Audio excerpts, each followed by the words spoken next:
हमारे आज का क्वेश्चन आने वाला है ट्यूशन। चलिए स्क्रीन पर पहले क्वेश्चन समझते हैं, फिर देखते हैं, फिर इसे सॉल्व करने की कोशिश करते हैं। हमारे इस क्वेश्चन में दिया हुआ है कि given an array of integer nums and N integer target, मतलब हमारा एक नम्स इंटीजर दिया हुआ है और एक टारगेट दिया हुआ है। Return indices of the two number such that they add up to target, मतलब हमारे एक नम्स इंटीजर नम्स में एक एरे दिया हुआ है जिसके दो नंबर को जोड़ने पर हमारा टारगेट मिल जाए। You may assume that each input would have exactly one solution and you may not use the same element twice. हमें सेम एलिमेंट को दो बार यूज नहीं करना है टारगेट को पाने के लिए। You can return the answer in any order.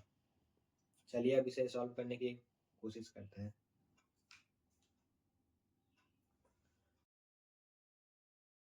करके देखते हैं। और हमें क्वेश्चन में ये भी बोला है कि इंडिसेस के जो नंबर है उसे जोड़ने पर हमारा टारगेट इक्वल आना चाहिए। इंडिसेस जैसे मैंने दो नंबर लिया 0 आई और जे, तो इसके इंडिसेस को अगर सम करेंगे 0 और 1 मैंने लिया, इसके 0 इंडिसेस पे कितना नंबर 2 एंड 1 इंडिसेस पे कितना है 7। अगर मैंने इसे जोड़ा तो कितना आ गया ये 9, जो कि मेरा टारगेट है बिल्कुल इक्वल है। ये पहला मेरा मिल गया। अब हम दूसरा देखेंगे, ठीक है। अब हम दूसरा देखते हैं। अब हम इसको इंक्रीज करेंगे जे को, तो मेरा पहला हो गया इंडिसेस 0 था आई और जे मेरा इंक्रीज हो गया तो 2 में चला गया, जो कि मेरा आएगा 0 हो गया 2 और 2 हो गया मेरा 11। दोनों को प्लस करेंगे तो मेरा आ जाएगा 13, जो कि मेरा टारगेट के बराबर नहीं है, ये नहीं होगा। अब हम जे को और इंक्रीज करेंगे। जे को इंक्रीज करने के बाद हमारा होगा 0 3 2 और 3 में मेरा आ गया 15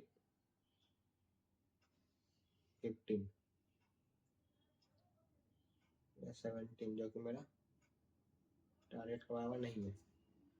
तो मेरा आउटपुट में क्या है, आउटपुट में मेरा आया 0 1 0,1। ये था हमारा ब्रूट फोर्स अप्रोच।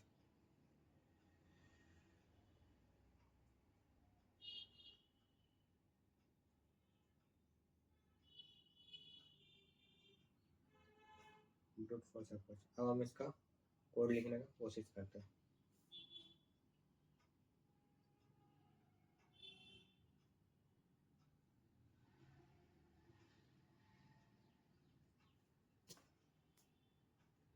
तो हमने इसका एक और कोड लिखते हैं। 4 int i is equal to 0 से मेरा 0 इंडेक्स से शुरू हो रहा है, मेरा 0 इंडेक्स से शुरू हो रहा है और i less than equal to मेरा जो भी एलिमेंट का साइज है वहां तक। जैसे कि मेरा क्वेश्चन में दिया हुआ नम्स, तो हम लोग भी नम्स ही यूज कर ले रहे हैं, नम्स डॉट साइज। इसमें मेरा -2 हो जाएगा, क्यों होगा वो भी मैं बता रहा हूँ आपको। i प्लस प्लस फिर एक और जाएगा जे के लिए 4 इंटू जे इक्वल टू ये मेरा i प्लस 1 हो जाएगा एंड ये भी जाएगा j less than equal to nums dot size तक। यहाँ पर जाएगा -1 एंड जे प्लस प्लस। उसके बाद फिर हम लोग क्या देखेंगे कि अगर मेरा जो इफ दो एलिमेंट का जो इंडेक्सेस है मेरा, उसको सम करने पर मेरा जो टारगेट है वो इक्वल हो रहा है कि नहीं। हम लोग देखेंगे if nums of i plus nums of j equal to अगर मेरे टारगेट के बराबर हो रहा है तो हम लोग क्या करेंगे, रिटर्न कर देंगे आई को और जे को।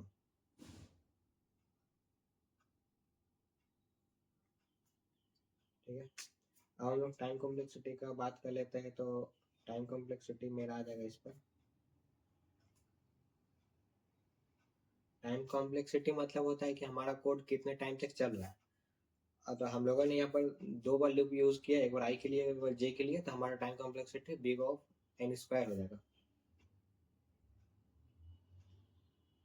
क्योंकि हमारा एक लूप के लिए एन टाइम्स, अगर मेरा एक लूप एन टाइम्स के लिए चल रहा है, अगर मेरा for i loop n times के लिए चल रहा है एंड जे लूप भी मेरा एन टाइम्स के लिए चल रहा है, तो ये मेरा कितना हो जाएगा, big of n cross one, जिससे हम लोग बिग ऑफ एन स्क्वायर भी लिख सकते हैं। ये मेरा हो गया time complexity big of n square brute force approach का। चलिए अब हम लोग इसे कोड करते हैं लैपटॉप पर।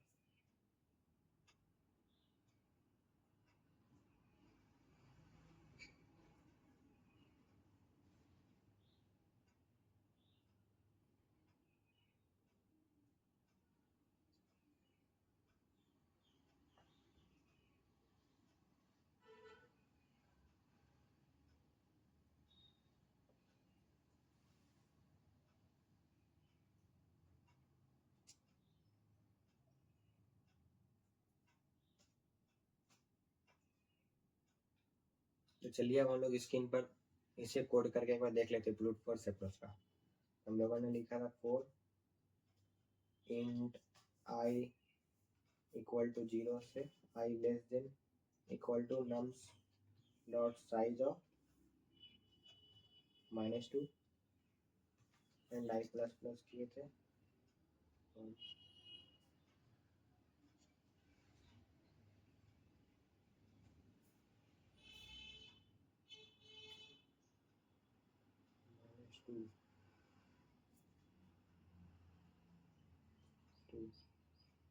2 आई प्लस प्लस किए, जैसे लगा 4 int j is equal to i plus 1 and j less than equal to nums dot size of -1 and j plus plus। तो यहाँ पर i plus 1, तो जो point I is equal to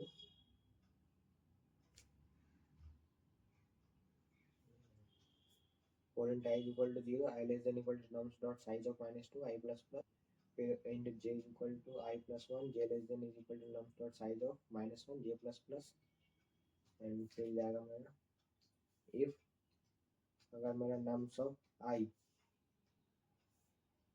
plus nums of j अगर वो मेरा equal to target के बराबर हो जाता है, टारगेट के बराबर हो जाता है, तो हम क्या करेंगे, रिटर्न कर देंगे किसे, आई और जे को, आई को जे।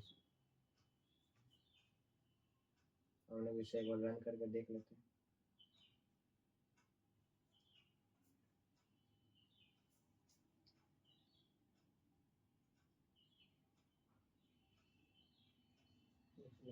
पता है -0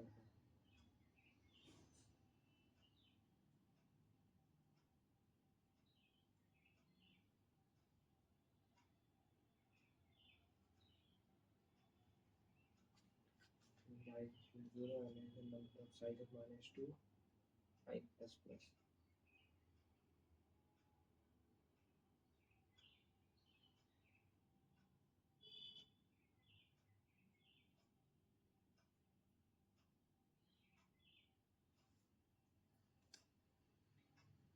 मैंने इसमें लिखा है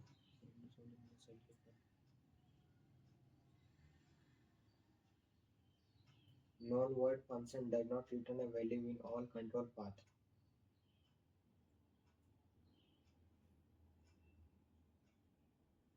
अब आगे जाने वाला है ऑप्टिमाइज अप्रोच पर। तो इस ऑप्टिमाइज अप्रोच पर हम लोग क्या देखेंगे कि जैसे कि मान लेते हैं ऑप्टिमाइज अप्रोच पर हम लोग हमेशा हैश मैप का यूज़ करेंगे टू नम्स प्रॉब्लम के लिए। तो हमारा एक पहले हम लोग एक एग्जांपल ले लेते हैं, example nums is equal to 2 7 9 and 13 और इसका इंडेक्सेस दे देते हैं 0 1 2 एंड 3। हम लोगों ने ब्रूट फोर्स अप्रोच क्या सोचा था कि जब मेरा आई 0 इंडेक्सेस पे है तो हम लोग जे को कहाँ रखेंगे, 0+1 इंडेक्सेस पे। अरे मेरा टारगेट था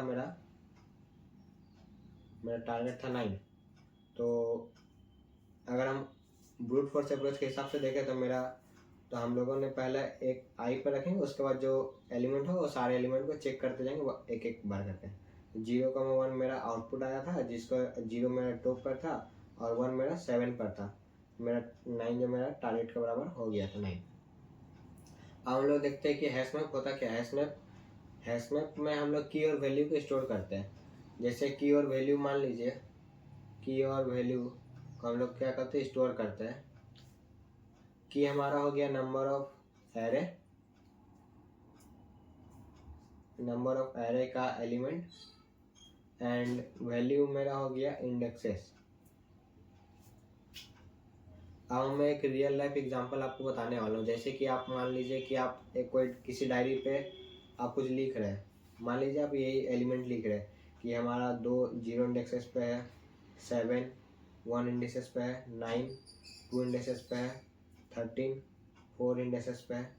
तो अगर कोई आपसे पूछे कि 2 है क्या, तो आप तुरंत जवाब दे दोगे डायरी पे देखे कि 2 हमारा 0 इंडेक्सेस पे, 2 हमारा 0 इंडेक्सेस पे है। ठीक है, तो इसीलिए हैश मैप हमारा क्या करता है, हैश मैप हमारा फास्ट लुकअप आंसर देता है। हैश मैप हमारा फास्ट लुकअप आंसर देता है, जिसका टाइम कॉम्प्लेक्सिटी बिग ऑफ 1 होता है, क्योंकि हम लोग इसमें एक ही लूप में क्वेश्चंस को सॉल्व कर देंगे। अब हम लोग देखने वाले कि हैश मैप के यूज करके हम लोग कैसे इस क्वेश्चन को ऑप्टिमाइज कर सकते हैं। तो हमारा नम सेट दिया हुआ है, नम्स 2 7 11 एंड 15। मान लीजिए अगर हम 7 पे खड़े हैं, जब मैं 7 पे हूँ, तो मुझे टारगेट को अचीव करने के लिए मुझे और कितना मार्क्स चाहिए, कितना मार्क्स और मुझे चाहिए टारगेट को अचीव करने के लिए। अगर मैं 7 पे 2 जोड़ दूँ तो मुझे टारगेट अचीव हो जाएगा। तो ये जो मेरा 2 है, यही मेरा क्या है, हैश मैप है।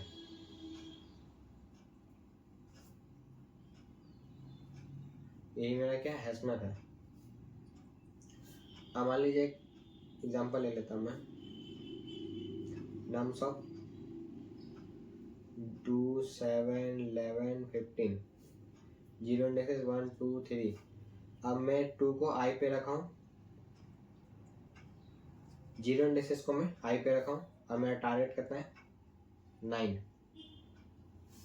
तो हैश मैप का हमेशा फॉर्मूला याद रखिएगा। हैश मैप का फॉर्मूला हमेशा टारगेट माइनस आई इंडेक्सेस, जिस इंडेक्सेस पर है, इंडेक्सेस पर जो वैल्यू है आप उसको माइनस कर दीजिएगा टारगेट से। तो हैश मैप का ये फॉर्मूला होता है। तो hash map is equal to, हमारा टारगेट कितना है 9, और मैं कौन से इंडेक्सेस पे खड़ा हूँ, इसका वैल्यू कितना है एलिमेंट का 2, तो 9 माइनस 2 7। तो मैं चेक करूँगा कि हैश मैप पर कोई एलिमेंट है।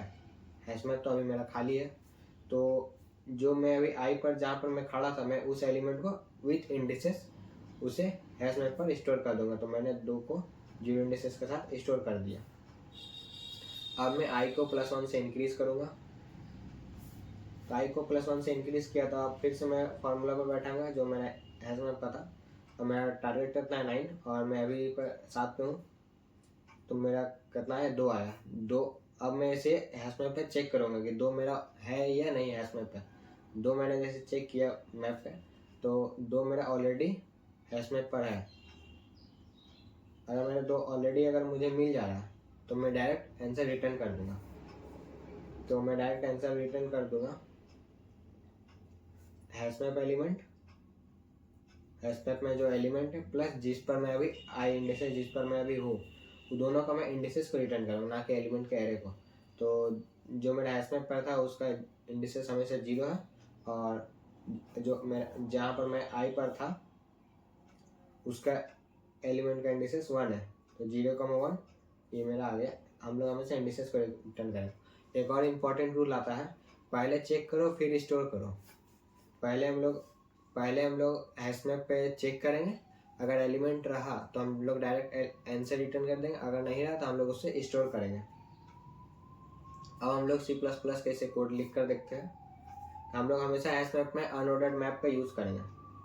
अनऑर्डर्ड मैप का हम लोग हमेशा यूज़ करेंगे। Unordered map int map of and for loop लगाएंगे for int i is equal to 0 i less than equal to nums dot size of i plus plus. ठीक है, हम लोग इसमें सिर्फ एक ही लूप लगाएंगे, इसलिए हम लोग का टाइम कॉम्प्लेक्सिटी भी रिड्यूस हो जाएगा इससे। एंड मुझे जो एलिमेंट चाहिए था, मैं एक नीड नाम का वेरिएबल बना ले रहा हूँ। Int need is equal to, मेरा फॉर्मूला क्या था, टारगेट माइनस नम्स ऑफ जो मुझे एलिमेंट चाहिए था। जैसे मान लीजिए कि मेरा टारगेट 9 है, मेरे पास 2 है, अगर मैं 9 को 2 से माइनस करूँगा तो मेरा नीड एलिमेंट मुझे कितना चाहिए, 7 चाहिए। तो इसीलिए मैंने ये फॉर्मूला बनाया कि int need is equal to target minus nums of i. उसके बाद मैं एक इफ कंडीशन लगाऊंगा, इफ अगर मैपिंग जो है, अगर मुझे फाइंड मिल जा रहा है नीड जो मुझे चाहिए एलिमेंट, अगर नहीं मिल रहा है तो मैप के मैं एंड तक जाऊंगा, जितना भी एलिमेंट मैं सबको सर्च करूंगा। उसके बाद अगर मिल जाता है तो मैं इसे रिटर्न कर दूंगा, return map of need comma, और जो मेरा आई है उस एलिमेंट को भी मैं रिटर्न कर दूंगा। लास्ट में मैं रिटर्न कर दूंगा map of nums of i is equal to I.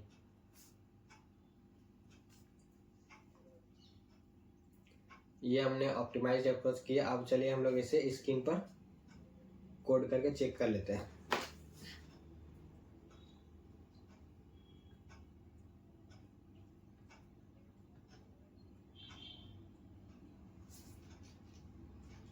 Vector of int, ये तो हमारा दिया हुआ ही है। अनऑर्डर्ड से स्टार्ट करेंगे। Unordered of map int comma int and map, फिर उसके बाद फोर लूप लगाएंगे। जैसे कि आपने अभी देखा, मैंने सिर्फ एक ही लूप लगाया, तो इसीलिए एक लूप के लिए हमारा टाइम कॉम्प्लेक्सिटी हमेशा आ जाता है कितना, बिग ऑफ एन। एक लूप के लिए हम लोग का एन टाइम्स अगर मेरा लूप चल रहा है तो मेरा टाइम कॉम्प्लेक्सिटी कितना आ जाएगा, बिग ऑफ एन। अगर मेरा 2 टाइम्स लूप चलता है तो एन टाइम्स करके, अगर एक लूप चल रहा है तो 2 टाइम्स के लिए एन क्रॉस एन हो जाएगा। तो जो कि मेरा ब्रूट फोर्स अप्रोच में big of n square time complexity आ रहा था, और ऑप्टिमाइज्ड अप्रोच में हमारा big of n time complexity आ रहा है। और क्वेश्चन में भी बोला गया था कि बिग ऑफ एन स्क्वायर से नीचे हम लोगों का टाइम कॉम्प्लेक्सिटी यूज करके उस क्वेश्चन को सॉल्व करना। हम लोगों ने 4 int i is equal to 0 i less than nums dot size of i plus plus, int need is equal to target minus nums of i, and if mp dot find map dot find of need not is equal to map dot end, then return mp of need and I को भी return हम लोग कर देंगे। फिर इसके बाद last में हम लोग क्या करेंगे, जो मेरा मैप है उसका nums of i is equal to अगर हम लोग आई कर देंगे। हम लोग इस कोड को रन करके चेक करते हैं।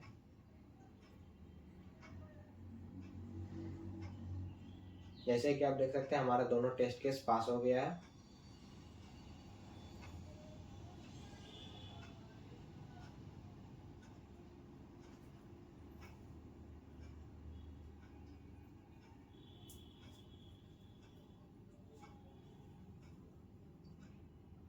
अगर तुमने भी आज ये क्वेश्चन सॉल्व कर लिया है तो कमेंट पे day 1 डन जरूर लिखना। अब नेक्स्ट